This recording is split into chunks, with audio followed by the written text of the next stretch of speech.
ഇന്നോട് വന്നത് പുതിയകാവ് മാവേലിക്കരയിലുള്ള ദീപം ലോ അക്കാഡമിയുടെ LLB എൻട്രൻസ് സ്റ്റുഡൻസിന് ആവശ്യമായിട്ടുള്ള കുറച്ച് ക്വസ്റ്റ്യൻസുമായിട്ടാണ്. നമുക്ക് നേരെ എങ്ങോട്ട് കിടക്കാം? ക്വസ്റ്റ്യനിലേക്ക് കിടക്കാം. നമ്മൾ വിമാനത്താവളങ്ങളെ കുറിച്ച് പറയുകയാണ്. വിമാനത്താവളങ്ങളൊക്കെ നമ്മൾ ഒരുപാട് തവണ നേരത്തെ പറഞ്ഞിട്ടുണ്ട്, എങ്കിലും ദീപം ലോ അക്കാഡമിക്ക് വേണ്ടി ഒന്നുകൂടി ഡിസ്കസ് ചെയ്യുകയാണ്. അപ്പം നമ്മൾ വിമാനത്താവളങ്ങൾ, കേരളത്തിന് എത്ര അന്താരാഷ്ട്ര വിമാനത്താവളങ്ങളുണ്ടെന്നറിയാമോ? കേരളത്തിൽ പ്രധാനമായും 4 അന്താരാഷ്ട്ര വിമാനത്താവളങ്ങളുണ്ട്. The state Kerala has 4 international airports. The state Kerala has 4 international airports. അതുപോലെ പറയുകയാണ്. അപ്പോൾ ഏതൊക്കെയാണ് ഈ അന്താരാഷ്ട്ര വിമാനത്താവളങ്ങൾ? ഏതൊക്കെയാണ്? Thiruvananthapuram international airport, Nedumbassery international airport, Kozhikode international airport, Kannur international airport. The state Kerala has 4 international airports. The state Kerala has second most number of international airports in India. ഇന്ത്യയിൽ ഏറ്റവും കൂടുതൽ അന്താരാഷ്ട്ര വിമാനത്താവളമുള്ള രണ്ടാമത്തെ സംസ്ഥാനം ഏതാണ്? കേരളമാണ്. അതുപോലെ പ്രവാസികളുടെ ഫണ്ട് ഉപയോഗിച്ച് നിർമ്മിച്ച ഇന്ത്യയിലെ വിമാനത്താവളം, കേരളത്തിലെ വിമാനത്താവളം ഏതാണ്? നെടുമ്പാശ്ശേരി ഇന്റർനാഷണൽ എയർപോർട്ടാണ്. പ്രവാസികളുടെ ഫണ്ട് ഉപയോഗിച്ച് നിർമ്മിച്ച കേരളത്തിലെ വിമാനത്താവളം ഏതാണ്? നെടുമ്പാശ്ശേരി ഇന്റർനാഷണൽ എയർപോർട്ടാണ്. നെടുമ്പാശ്ശേരി ഇന്റർനാഷണൽ എയർപോർട്ട് ഏതു പേരിൽ അറിയപ്പെടുന്നു? Nedumbassery international airport is known as CIAL. Nedumbassery international airport is known as CIAL എന്നറിയപ്പെടുന്നതിനെയാണ് നെടുമ്പാശ്ശേരി ഇന്റർനാഷണൽ എയർപോർട്ടാണ്. First solar airport of the world. Answer Nedumbassery international airport. ലോകത്തിൽ ആദ്യമായിട്ട് സൗരോർജ്ജത്താൽ പ്രവർത്തിക്കുന്ന വിമാനത്താവളം ഏതാണ്? നെടുമ്പാശ്ശേരി ഇന്റർനാഷണൽ എയർപോർട്ടാണ്. കോഴിക്കോട് എയർപോർട്ട് നമ്മൾ പറഞ്ഞു. കോഴിക്കോട് എയർപോർട്ട് എവിടെ സ്ഥിതി ചെയ്യുന്നു? Kozhikode airport located at Karipur Malappuram. Kozhikode airport located at Karipur Malappuram. Kozhikode അന്താരാഷ്ട്ര വിമാനത്താവളം സ്ഥിതി ചെയ്യുന്ന എവിടെയാണ്? കരിപ്പൂർ മലപ്പുറത്താണ്. അതുപോലെ കണ്ണൂർ ഇന്റർനാഷണൽ എയർപോർട്ട്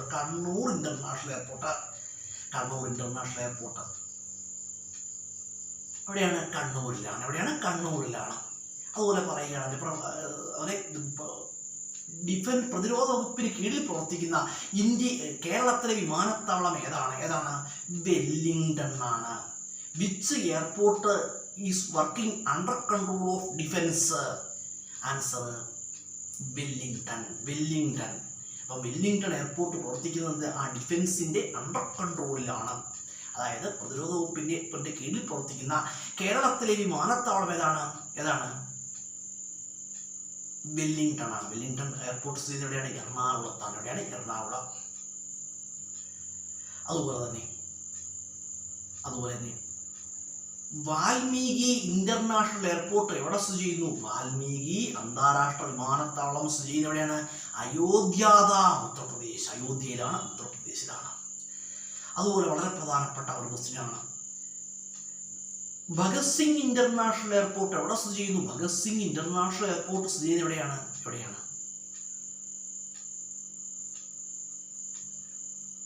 പഞ്ചാബ്. ചണ്ഡീഗഡ്, പഞ്ചാബിലാണ് ഭഗത് സിംഗ് അന്താരാഷ്ട്ര വിമാനത്താവളം സ്ഥിതി ചെയ്യുന്നത്. അതുപോലെ കൊറോണ രോഗദുരിത സമയത്ത് വിദേശത്തുള്ള ഇന്ത്യക്കാരെ രക്ഷപ്പെടുത്തുക ഇന്ത്യയിൽ എത്തിക്കുന്നതിന് വേണ്ടി ആരംഭിച്ച ദൗത്യം അല്ലെങ്കിൽ ഓപ്പറേഷൻ ഏതാണെന്ന് ചോദിച്ചാൽ ഏതാണ്? വന്ദേ ഭാരത് മിഷനാണ്. The operations for escape Indians from other countries to India during the period of corona. Answer എന്താണ്? വന്ദേ ഭാരത് മിഷൻ. അതായത് കൊറോണ രോഗദുരിത സമയത്ത് വിദേശത്തകപ്പെട്ടു പോയ ഇന്ത്യക്കാരെ ഇന്ത്യയിൽ എത്തിക്കുന്നതിന് വേണ്ടി ആരംഭിച്ച ദൗത്യമാണെന്ത്? വന്ദേ ഭാരത് മിഷൻ. അപ്പം നമ്മൾ കുറച്ച് ക്വസ്റ്റ്യൻസ് പറഞ്ഞു. അതുപോലെ കരിപ്പൂർ വിമാനാപകടം എന്നാണ് കരിപ്പൂർ വിമാനാപകടം നടന്നത് 2020 ഓഗസ്റ്റ് 7-നാണ്. Karipur plane tragedy. Answer 2020 August 7. 2020 August 7. അപ്പോൾ നമ്മൾ കുറച്ച് ക്വസ്റ്റ്യൻസ് പറഞ്ഞു. ഈ ക്വസ്റ്റ്യൻസ് എന്താണ് പരീക്ഷകൾ ചോദിക്കാൻ സാധ്യതകൾ ഏറിയ ക്വസ്റ്റ്യൻസ് ആണ്. നേരത്തെ വിമാനത്താവളങ്ങളെ കുറിച്ചൊക്കെ വളരെ വിശദമായിട്ട് ഞാൻ പറഞ്ഞിട്ടുണ്ട്, ഒരുപാട് വീഡിയോകളിൽ പറഞ്ഞിട്ടുണ്ട്. അതുപോലെ തന്നെ ഇന്ത്യക്കകത്ത് വിമാന സർവീസുകൾ നടത്തുന്ന കമ്പനി ഏതാണ്? ഇന്ത്യൻ എയർലൈൻസ് ആണ്.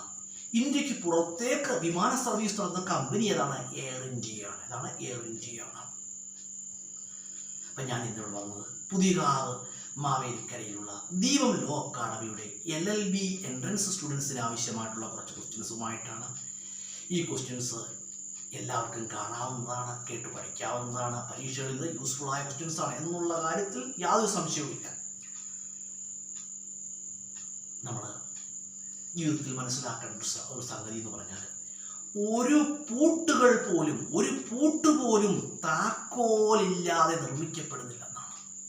എല്ലാ പൂട്ടുകളും തുറക്കാൻ എന്തുണ്ടായിരിക്കും? ഒരു താക്കോൽ ഉണ്ടായിരിക്കും. അതുപോലെയാണ് ജീവിതത്തിൽ പരിഹാരങ്ങളില്ലാത്ത പ്രശ്നങ്ങളില്ലെന്നാണ്. എല്ലാ പ്രശ്നങ്ങൾക്കും എന്തുണ്ട്? പരിഹാരമുണ്ട്. പരിഹാരമില്ലാത്ത ഒരു പ്രശ്നങ്ങളും ഈ ഭൂമിയിലില്ല, അല്ലെങ്കിൽ ജീവിതത്തിലില്ല. പിന്നെ നമുക്ക് വേണ്ട ഒരു കാര്യം എന്ന് പറഞ്ഞാൽ ഈ പ്രശ്നങ്ങൾക്കുള്ള പരിഹാരം കണ്ടെത്താനായിട്ടുള്ള ഒരു ക്ഷമ നമുക്കുണ്ടായിരിക്കണം.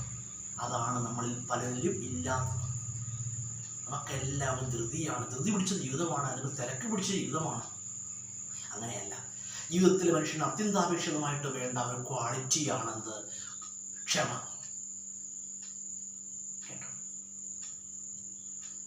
ഈ ലോകത്തിലെ ഏറ്റവും വലിയ അത്ഭുതം, ലോകത്തിലെ ഏറ്റവും വലിയ മായ എന്താണെന്ന് ചോദിച്ചാൽ എന്താണ്? ജീവിതമാണ്. ജീവിതമായ മായകളുടെ ഒരു മായയാണ് കേട്ടോ. ഭയങ്കരമായ അത്ഭുത പ്രവാഹമാണ്, അല്ലെങ്കിൽ അത്ഭുത പ്രതിഭാസമാണ് ജീവിതം. ജീവിതത്തെ നമുക്ക് പ്രഡിക്റ്റ് ചെയ്യാനോ അല്ലെങ്കിൽ ജീവിതം കാൽക്കുലേറ്റ് ചെയ്യാനോ ഒന്നും നമുക്ക് മനുഷ്യരെ കൊണ്ട് കഴിയില്ല. കാരണം നമ്മൾ പ്രതീക്ഷിക്കുന്ന അപ്പുറത്തേക്കാണ് കാര്യങ്ങളുടെ പോക്ക്. ഏത് കാര്യം നോക്കിയാലും മനസ്സിലാവും. നമ്മൾ പ്രതീക്ഷിച്ച പോലെയൊക്കെയാണോ കാര്യങ്ങൾ നടക്കുന്നത്? അല്ല. നമ്മുടെ പ്രഡിക്ഷനും അപ്പുറത്തേക്കാണ് കാര്യങ്ങൾ പോകുന്നത്. പൊതുവെ നമ്മൾ 100 കാര്യം പ്രഡിക്റ്റ് ചെയ്താൽ എന്തോരം 10 കാര്യങ്ങൾ ചിലപ്പോൾ എന്ത് ചെയ്യും? അതുപോലെ നടക്കും. ബാക്കി പ്രഡിക്ഷൻസ് ഒക്കെ എന്ത് ചെയ്യും? ചിലപ്പോൾ നടക്കണം. അപ്പോൾ നമ്മൾ ജീവിതത്തെ ആഗ്രഹിച്ച കാര്യങ്ങളൊക്കെ ചിലപ്പോൾ നമ്മൾ ആഗ്രഹിച്ചതുപോലെ ചിലപ്പോൾ നടക്കണമെന്നില്ല. എങ്കിലും നമ്മൾ നന്മയിലൊക്കെയാണ് നിൽക്കുന്നതെങ്കിൽ, നമ്മൾ അതിനു വേണ്ടി ആത്മാർത്ഥമായിട്ട് പരിശ്രമിക്കുന്നുണ്ടെങ്കിൽ, ട്രൈ ചെയ്യുന്നുണ്ടെങ്കിൽ, ചിലപ്പോൾ അതിനേക്കാളും മനോഹരമായ നന്മയുടെ മറ്റൊരു സമ്മാനം നമുക്ക് ചിലപ്പോൾ ലഭിച്ചതിരിക്കും കേട്ടോ. അതെപ്പോഴും നമ്മൾ മനസ്സിലാക്കണം. നമ്മുടെ ജീവിതത്തിൽ ഏറ്റവും കൂടുതൽ മൂല്യമുള്ളതെന്നാണ് ഹ്യൂമൻ വർക്ക്. മനുഷ്യൻ്റെ പ്രയത്നത്തിന് വളരെയധികം സ്ഥാനമാണ് ജീവിതത്തിലുള്ളത്. മനുഷ്യൻ്റെ പ്രയത്നം കൊണ്ടാണ് ഈ ലോകം എന്നിങ്ങനെ വെൽ ഡെവലപ്പ് ആയേക്കുന്നത്. നമുക്ക് നോക്കിയാൽ മനസ്സിലാവും, ലോകം എത്രയോ വെൽ ഡെവലപ്ഡാണ്. ചുറ്റുപാടുകളിലേക്ക് നോക്കിയാൽ നമുക്ക് മനസ്സിലാവും ലോകം, ഈ വേൾഡ് എന്ന ഒരുപാട് വെൽ ഡെവലപ്പാണ്. ഈ വെൽ ഡെവലപ്പ് ആകുന്നതിനുള്ള അടിസ്ഥാനം എന്താണ്? മനുഷ്യൻ്റെ ഹാർഡ് വർക്കാണ്.